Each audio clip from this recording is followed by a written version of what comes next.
Hey guys, अस्सलामुअलैकुम, welcome back to my channel for food and blogs. आज की हमारी रेसिपी आपने देख लिया होगा क्या है। आज हम बनाने जा रहे हैं चिकन टिक्का बिरयानी। मैंने ये बोनलेस ले लिया था, उसे मैंने अच्छे से कट कर लिया है धोकर, और इसमें अदरक लहसुन का पेस्ट, हम इसे मैरिनेट करने के लिए ये मसाला कुछ मिला।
इससे बहुत ही अच्छी खूबसूरत बिरयानी दिखती है।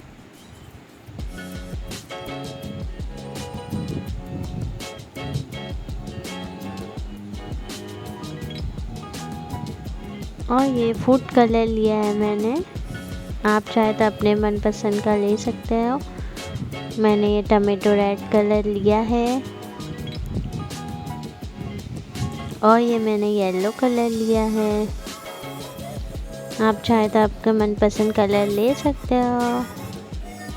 अगर आप मेरे चैनल पर नहीं हो, अगर ये रेसिपी अच्छी लगे तो मेरे चैनल को प्लीज़ सब्सक्राइब कर देना, लाइक एंड शेयर ज़रूर करना अपनी फैमिली और दोस्तों के साथ, और बेल आइकन दबाने ना भूलना ताकि मैं कोई भी वीडियो अपलोड करूँ तो आप पर नोटिफिकेशन आ जाए।